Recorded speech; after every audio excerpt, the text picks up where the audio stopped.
चतुर्थांश विचलन quartile deviation. चलिए प्यारे बच्चों, आज इसको समझाते हैं। देखिए, चतुर्थांश का मतलब होता है किसी भी प्राप्तांक को संख्या को बराबर 4 भागों में बांटना। ठीक है, इसको हमने क्या किया, 4 बराबर भागों में बांट दिया। यही क्या, मान लीजिए 100% ये है, इसको 4 बराबर भागों में हमने क्या किया, बांट दिया। जब 4 बराबर भागों में बांटेंगे, जैसे हमने इसको कह दिया Q0, Q1, Q2 और Q3, मुख्यतः इन्हीं तीनों मानों की गणना करनी रहती है। ये 4 क्या है, हमारे पास 4 बराबर भाग हैं। ठीक है, एक भाग ये है, दूसरा, तीसरा, चौथा, और जो बीच वाला होता है उसको मध्य या मध्यांक भी बोलते हैं। हमें जो गणना करना रहता है वो इन्हीं तीनों गणनाओं को करना रहता है। इसको हम लोग बोलते हैं 25। ठीक है, 25 पहला इससे ये भी है, लेकिन हम इसको मान लेते हैं कि मान लीजिए Q1 है, ठीक, और Q2 को हमने मान लिया ये 50 और इसको मान लिया 75, और ये भी क्या है, तो ये पूरा का पूरा ये 25 ये भी है, तो ये पूरा 100% मान हो गया। अब इसको हमने मान लिया कि यही हमारे मान की गणना करनी है इन्हीं को, तो ये पूरा का पूरा 100%, और इन्हीं में से हमको क्या करना है, मुख्यतः 3 मानों का मान ज्ञात करना है, जो कि विशेषता हमें इसकी आवश्यकता पड़ेगी। इसको हम लोग न्यूनतम मान या तो प्रथम मान बोलते हैं, और इसको उच्चतम मान बोलते हैं, या फिर कह सकते हैं तृतीयक मान के नाम से इसको बुलाया जाता है। ठीक है प्यारे बच्चों, तो चतुर्थांश क्या होता है, प्राप्तांक को 4 बराबर भागों में बांटना ही क्या कहलाता है, चतुर्थांश मान कहलाता है।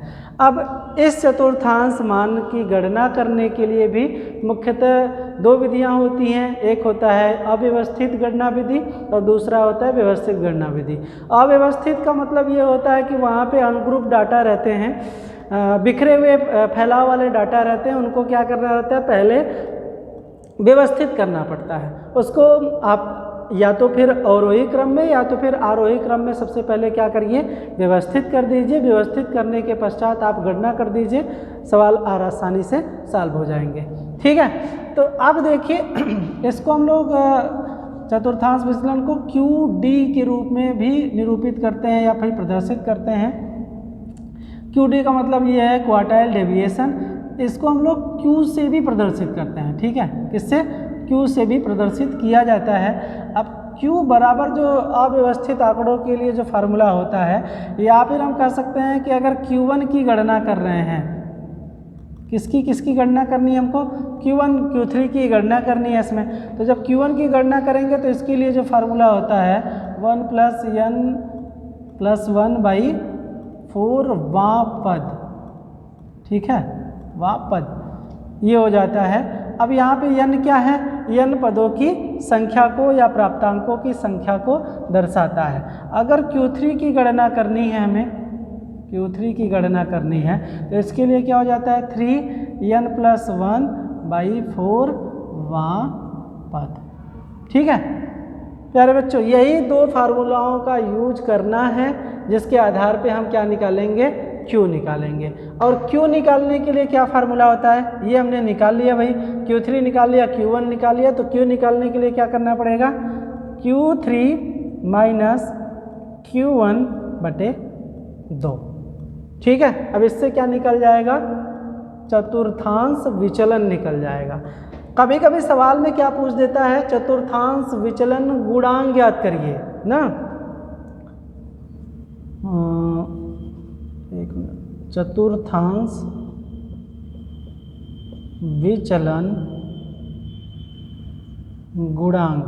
अब इसके लिए क्या फार्मूला होता है, तो इसके लिए जो फार्मूला होता है वो होता है आपका जो मान ये निकला हुआ है, Q3 - Q1/Q3 + Q1।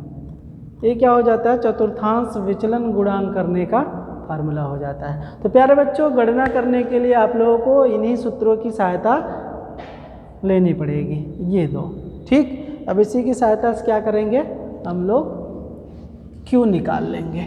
चलते हैं, एक आध सवाल लेते हैं, सवाल के माध्यम से समझते हैं कि कैसे Q आपको निकलेगा। मान लीजिए एक क्वेश्चन ले रहे हैं, जिसमें है 7, ठीक है, 6 है, ये 1 है, सवाल नंबर 1, ठीक है। 6 7 हो गया, 8 हो गया, और 12 हो गया, 10 हो गया, 13 हो गया, 15 हो गया, 17 हो गया, 18 हो गया, 21 हो गया, और 19 हो गया। 2 2 4 2 6 2 8, कितना हो गया, 2 4 6 8 10 11, बस इतना ही रखते हैं। चलो ज़्यादा संख्या लेके भी क्या करेंगे, इसको पहले क्या करेंगे, आरोही क्रम में व्यवस्थित करेंगे जैसा मैंने पिछला बताया आपको। तो सबसे कम आपको क्या दिख रहा है, 6 दिख रहा है, 6, उसके बाद 7, और उसके बाद है 8, 9 है, नहीं है, 10, 10 के बाद 12 दिख रहा है, 12 13 15 17 18 19 है तो 19 और 21, ठीक है। अब Q1 की गणना करेंगे, Q1 की गणना, Q1 की गणना करने के लिए प्यारे बच्चों हमने क्या बताया था, सिंपल सा 1 कोष्ठ में n + 1/4 वां पद, ये वां पद जरूर याद रखिएगा, वां पद 1, n की वैल्यू कितनी है तो यहीं पे n आप लिख लीजिए बल्कि, ठीक है। n बराबर कितना है तो 11 है, 2 2 4 2 6 2 8 2 10 11, तो 11 + 1/4 मतलब 12/4, 4 × 12, तो तीसरा या वां पद कौन सा है भाई, तो तीसरा पद जो है वो 8 है, ठीक है। अब आपको क्या करना है, Q3 की गणना करनी है, किसकी गणना करनी है, Q3 की गणना करनी है, उसका भी फार्मूला लिख लीजिए, 3n + 1/4 वां पद, ठीक है। अब हमने जो सूत्र से निकाला, इतने का मान तो हमने क्या निकाला, इतने का ही मान निकाल लिया है 3 यहाँ पे, और 3 का गुणा अगर 3 में कर देंगे तो क्या निकल जाएगा, Q3 का भी निकल जाएगा, 3 3 का 9 वां पद। बात समझ में आया कि नहीं, वां पद निकल जाएगा। 9वां पद क्या है भाई, तो तीसरा तक ये हो, चौथा 5वां 6वां 7वां 8वां 9वां पद क्या है 18। एक ध्यान दीजिएगा भाई, हमने n + 1/4 का मान क्या निकाला था, 3 निकाला है ना यहाँ पे, बस 3 के आगे हमने गुणा कर दिया, ये 9वां पद मिल गया, ठीक है। बस इतना ही किए हैं हम लोग। तो अब क्या ज्ञात करना है, Q3 मिल गया, Q1 मिल गया ना, साफ करते हैं कि बस Q डायरेक्ट निकाल लें, Q निकाल लीजिए, तो ये हो गया Q3 - Q1/2। Q3 का मान कितना है भाई, 9वां पद कौन सा है 18 है, यहाँ पर लिख लीजिए नहीं भूल जाएंगे, 18 माइनस ये कितना है 8 है बटे 2, मतलब 10/2 5। Q का मान कितना आ गया, तो Q का मान आपके पास 5 आ गया, ठीक है। अभी क्या निकालना है हमको, कोफिशिएंट ऑफ QD निकालना है, तो इसके लिए इसको साफ करना पड़ेगा। तो सबसे पहले इसको लिख लीजिए, उसके बाद साफ करके लगाते हैं, ठीक है। लिख लिए आप लोग, चलो अब देखिए, अब निकालना है कोफिशिएंट ऑफ Q, मतलब Q3 - Q1/Q3 + Q1।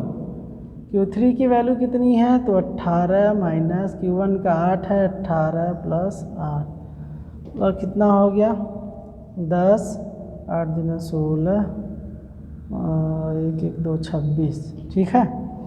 कितना बार जाएगा, पहले तो पॉइंट लगेगा, 100 हो जाएगा, 25 चौका 100, तो 26 है, तो मतलब 4 बार तो जाएगा नहीं, 3 बार जाएगा, 3